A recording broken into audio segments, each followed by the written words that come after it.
परमपूज्य श्री श्री रविशंकरजी यांच्या अमृतवाणीमधून सर्वश्रेष्ठ ग्रंथ गीता ज्ञान अध्याय 8 अक्षर ब्रह्मयोग भाग 2 यावरती आज आपल्याला गुरुदेव मार्गदर्शन करत आहेत. आजच्या श्लोकामध्ये हे सांगतायत की नाडीचं जे विज्ञान आहे ते खूप मोठं आणि गहिरं विज्ञान आहे हे सांगतात. जसं चंद्र नाडी आणि सूर्य नाडी याच्यामध्ये सुद्धा मग वेगवेगळे स्तर सांगतात, वेगवेगळे 5 प्रकारचे स्तर सांगतात.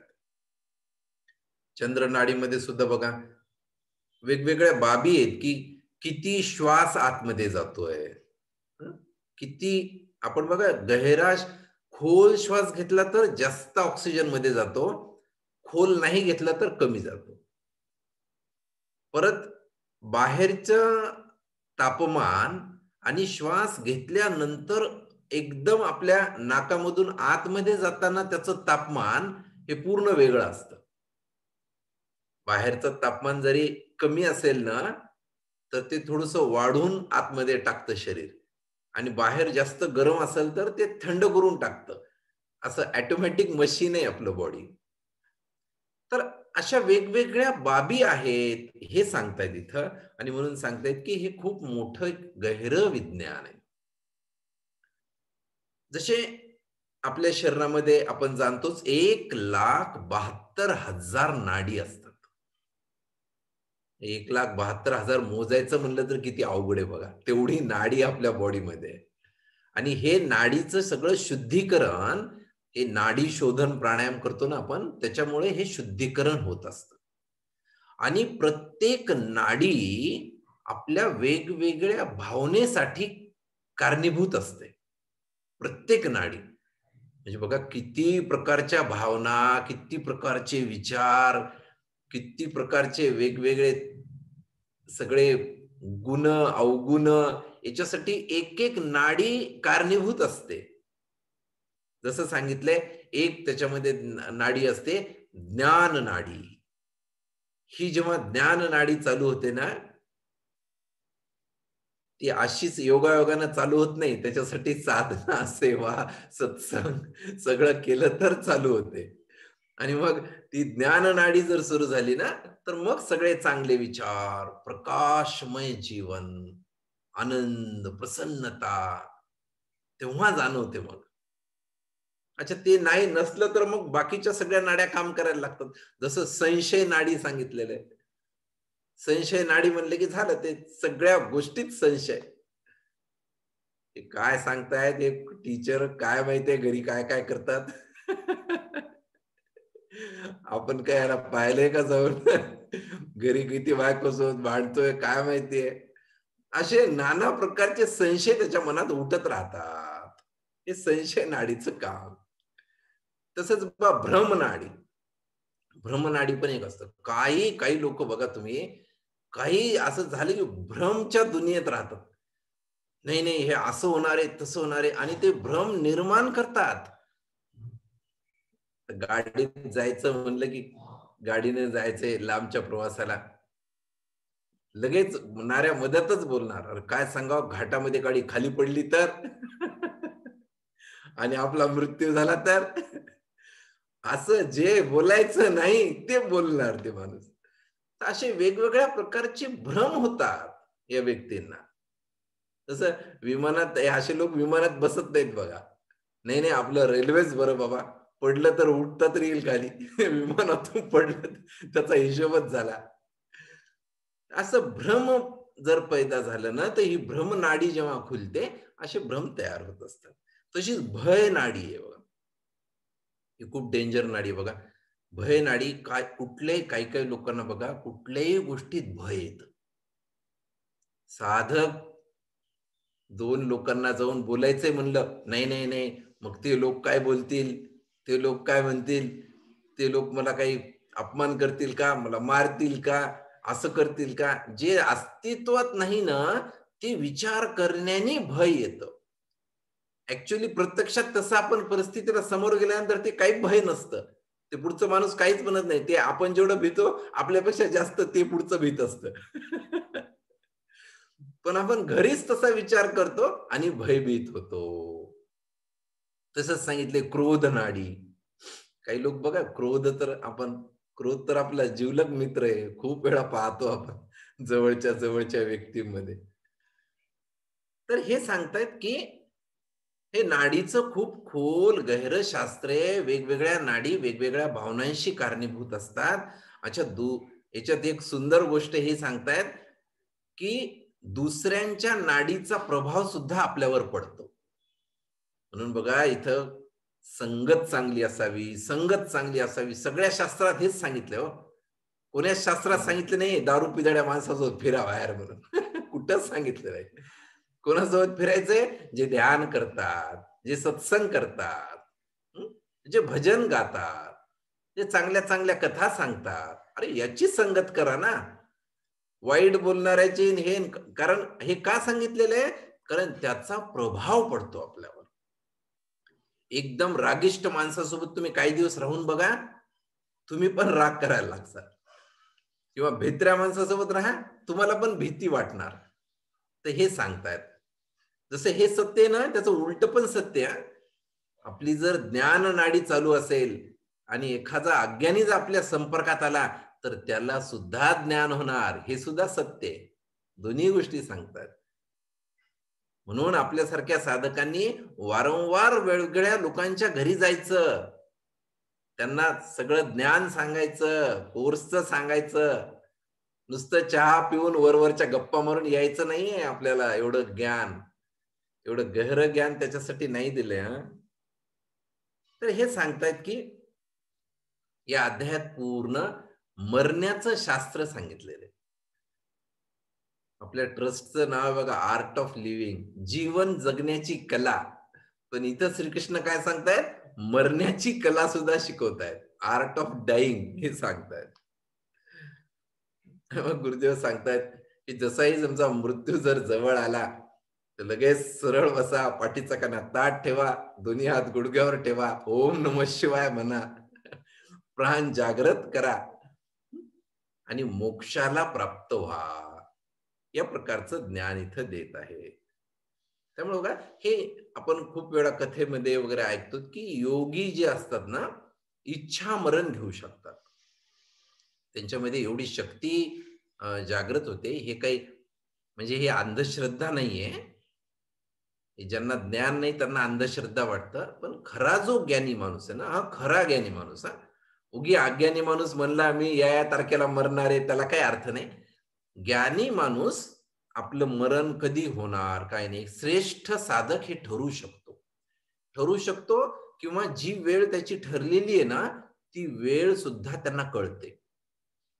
आपण खूप वेळा शास्त्रामध्ये ऐकलेले की खूप मोठे योगी होते. मग त्यांनी सगळ्या शिष्यांना सांगितलं की मी या दिवशी मरणार आहे आणि दरवाजा लावून घेतला आणि आतमध्ये मग त्यांनी देह त्याग केला वगैरे वगैरे सगळ्या शास्त्रात खूप वेळा वाचतो. तर हे शक्य आहे. पण हे कोणाला शक्य आहे? ज्याचं खूप ज्ञानी आहे. ज्ञान नाडीमध्ये जगतोय त्याला हे शक्य आहे. तर हे सांगतायत की या या पूर्ण अध्यायातनं मरण्याचं वेगवेगळं कसे प्रकार असतात आणि त्या क्षणाला काय करायला पाहिजे याबद्दलचं सर्व ज्ञान या श्लोकामध्ये दिलेलं आहे. म्हणून सांगतात की कशा पद्धतीनं मरून आपण वीर गतीला प्राप्त होऊ शकतो हे बघायला पाहिजे.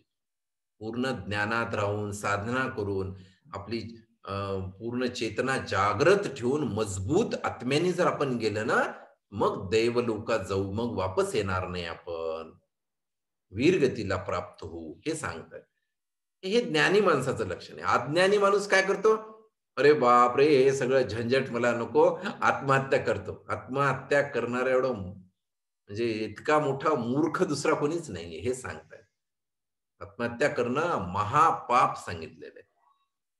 आणि त्याला मग ना पुढे ते दैवलोक वगैरे तर सोडाच त्याला कुठंच जागा नाहीये. त्याला कितीतरी वर्ष असंच फिरत राहावं लागतं अधंतरी. त्याला मोक्ष नावाची तर गोष्ट करोडो वर्षानंतर सुद्धा भेटणार नाही, हे सांगतात. अहो ईश्वरानं एवढं सन्मानाने तुम्हाला पाठवलंय. तुम्ही साधं कोणाला गिफ्ट घेऊन गेलात लग्नामध्ये आणि लग्नामध्ये गिफ्ट घेऊन दिल्या दिल्या तुमच्या समोरच जर त्यांनी असं केलं की हे गिफ्ट नको मला, बेकार आहे तुझं गिफ्ट, तर काय वाटेल तुम्हाला? तुम्हाला वाटेल काय बिनडोक माणूस आहे, मी एवढं प्रेमाने देतोय आणि घेत पण नाहीये. तसंच एवढ्या प्रेमानं हे शरीर ईश्वरानं दिलंय. हे शरीर कधी नष्ट करायचं ईश्वर ठरवल ना. तुम्ही कोण आहे ठरवणारे, की आता मला मरायचंय म्हणून. तर हे आत्महत्या करणं खूप अज्ञानीपणाचं लक्षण आहे. हे पण इथं सांगतायत. तर अशा प्रकारचे गीतेवरती ना किती हजारो भाष्य झालेले आहेत. ज्याच्या त्याच्या बुद्धीनुसार, ज्याच्या त्याच्या ज्ञानानुसार गीतेवरती खूप सारे कॉमेंटरी, खूप सारे मत सांगितलेले आहेत. पण आपल्याला ना कुणाचं मत वाचायची गरज नाही, कुणाच्या मताकडे जायची गरज नाही. जे खरं सत्य आहे ना, तेच गुरुदेव आपल्याला सांगत आहेत. किती लकी आहेत बघा, हजारो विचारामधून जो खरा विचार आहे ना, तेच आपण ऐकतोय गुरुजीकडून. याला सुद्धा खूप नशीब लागतं. म्हणून सांगतायत, की हे सगळं शास्त्र जे लिहिलंय ना, सगळी आपली शोकांतिका काय माहितीये का? हे सगळं शास्त्रामध्ये खूप व्यवस्थित लिहून ठेवलंय. पण कालानुरूप सगळे हे ज्ञान कसं कमी झालं आणि मग एखाद्या काहीतरी अज्ञानाच्या डोक्यात काहीतरी निघालं आणि मग ते त्या लोकांना सांगत राहिलं. असं झालंय सगळं हे. म्हणजे लिहिलंय एक आणि त्याचा अर्थ काढला दुसरा.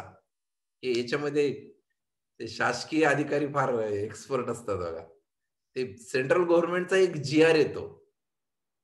एक जी-आर येतो. त्याच्यामध्ये खूप सारं व्यवस्थित लिहिलेलं असतं सगळं. त्याच्यामध्ये काहीच चूक नसतं. पण ते जसंही आपल्या ऑफिसमध्ये आलं ना, तर ते प्रत्येक क्लार्कचं वेगवेगळं डोकं चालतं. नाही, नाही, नाही, हे असं लिहिलंय. हे बघा याच्या खाली अंडरलाईन करून ठेवतो. आणि प्रत्येक जण काय करतो, आपल्या स्वार्थाचा, आपल्या फायद्याचा विचार त्याच्यातला काढत असतो. हे फार सुंदर आहे. अधिकारी लोकांना हे माहीत आहे जास्त. तर हे असंच झालेलं आहे शास्त्रामध्ये सुद्धा.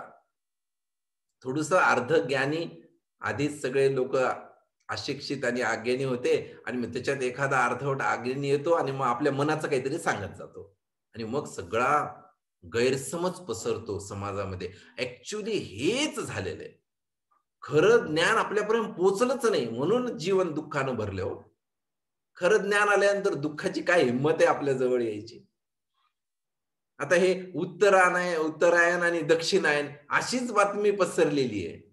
उत्तरायण सांगतायत की जानेवारी 15 ते जुलै 15 हा उत्तरायण काळ म्हणे आणि याच्यामध्येच मरायला पाहिजे. हा पवित्र काळ आहे व स्वर्गात जाते.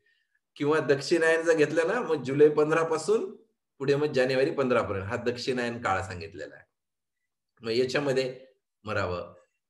आता ते महाभारतात काहीतरी गोष्ट पण आहे, ते भीष्म पितामहांनी थोडं रोखलाय वगैरे, वगैरे. पण त्याचा इतका स्थूल अर्थ नाहीये, की इतक्या वेळात मरायचं आणि इतक्या वेळात. अहो, किती सोपं झालं असतं या काळात मरायचं तर काही त्रास नाहीच आहे. या 5-6 महिन्यात मरणं काय अवघड आहे का? व्हेरी सोपं आहे. सगळे लोकं त्याच्यातच गेले असते मग. तर इतका हा कमी अर्थ नाहीये. त्याच्यामध्ये खूप गहिरं सगळं नाडी विज्ञान भरलेलं आहे. हे सांगतात. मग असंच खूप गुरुजी सांगताना बरेच साधक प्रश्न पण विचारतायत बघा. त्यांना जे शंका येतात ते विचारत राहतात.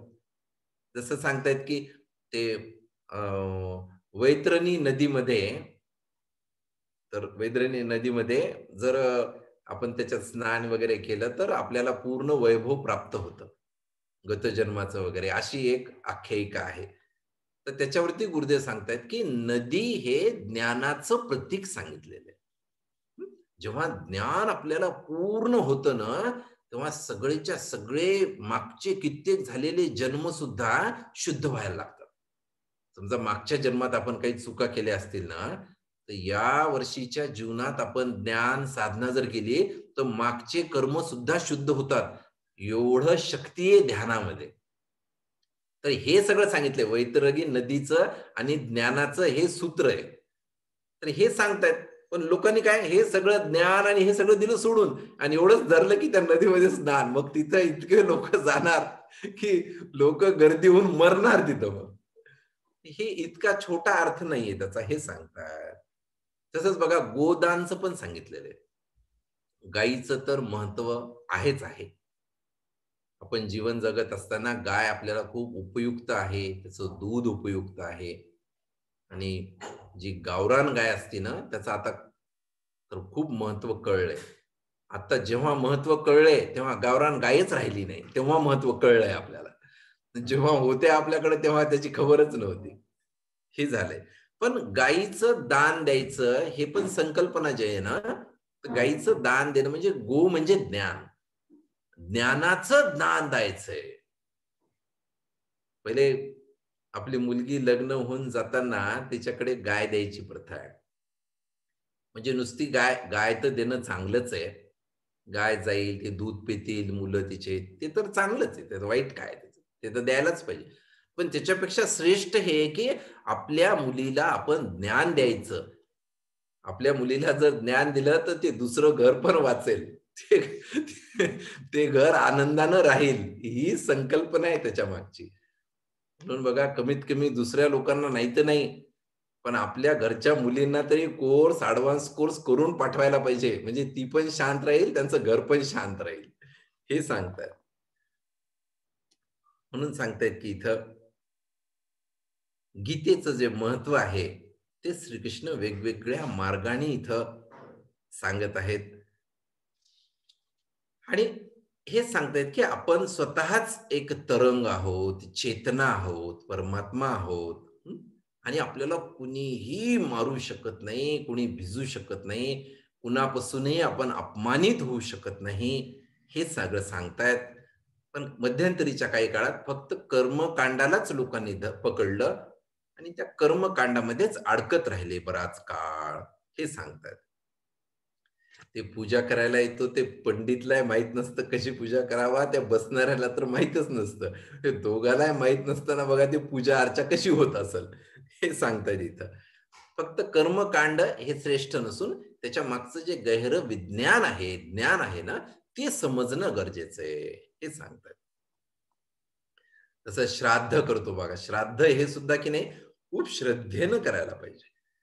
त्याच्यात तर खरं जर आपल्याला ज्ञान नाही समजलं, तर एक फक्त विधी बनून राहील तो. म्हणून प्रत्येक गोष्ट कशी करायला पाहिजे?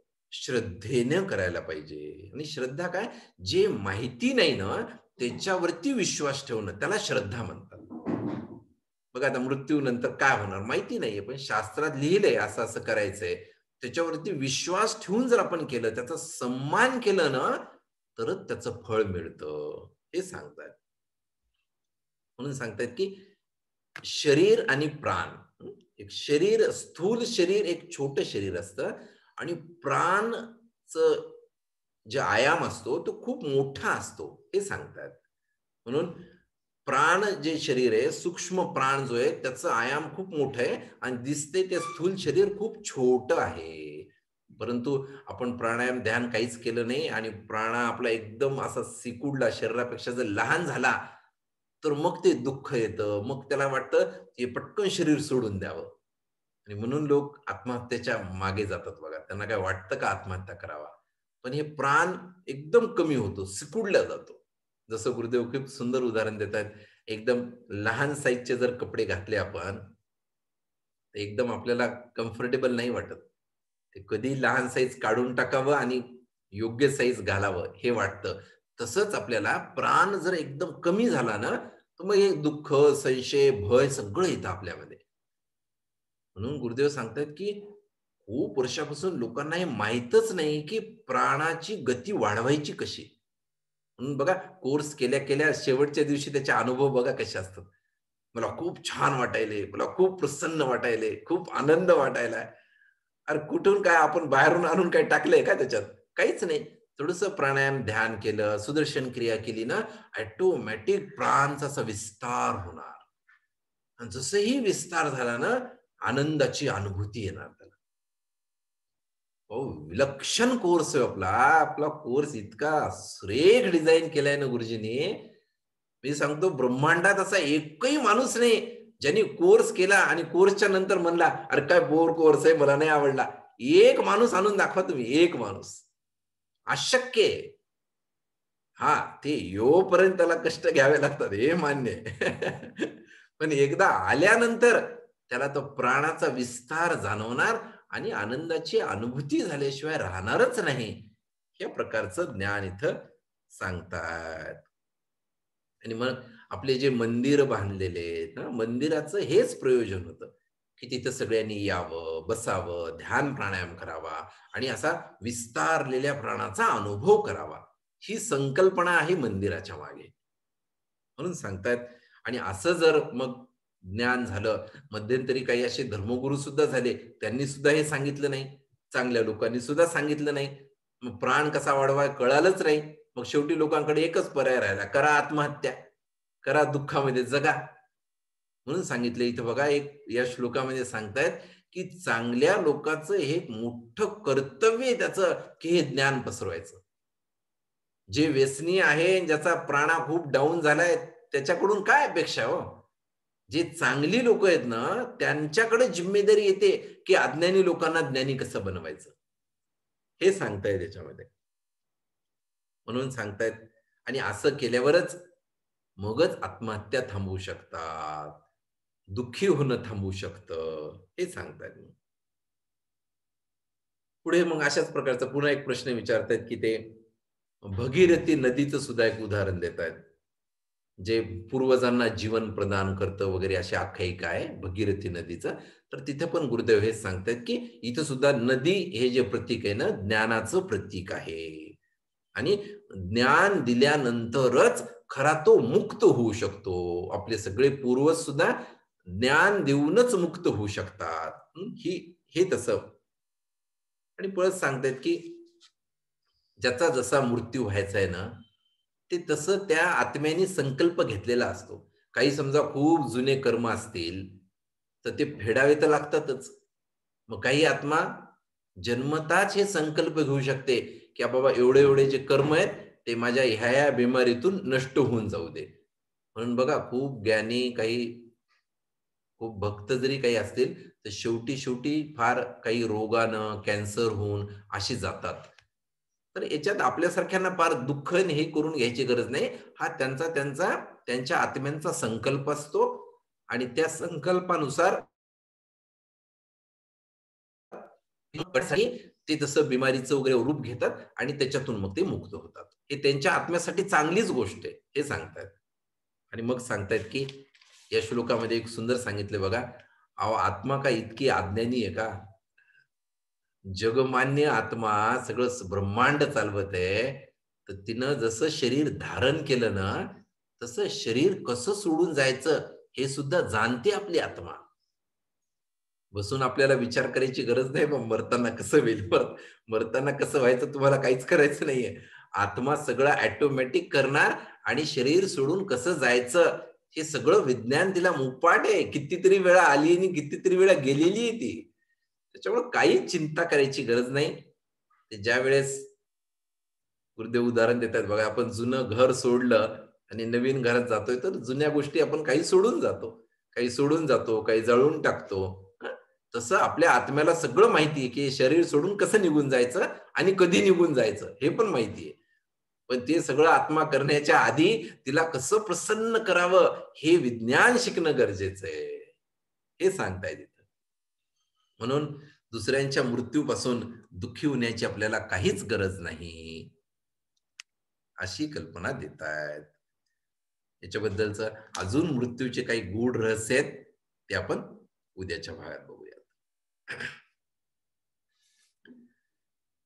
काही क्षण डोळे बंद करून घेऊया. एक लांब आणि खोल श्वासात एकदम हळुवारपणे श्वास सोडत सोडत विश्राम करूया.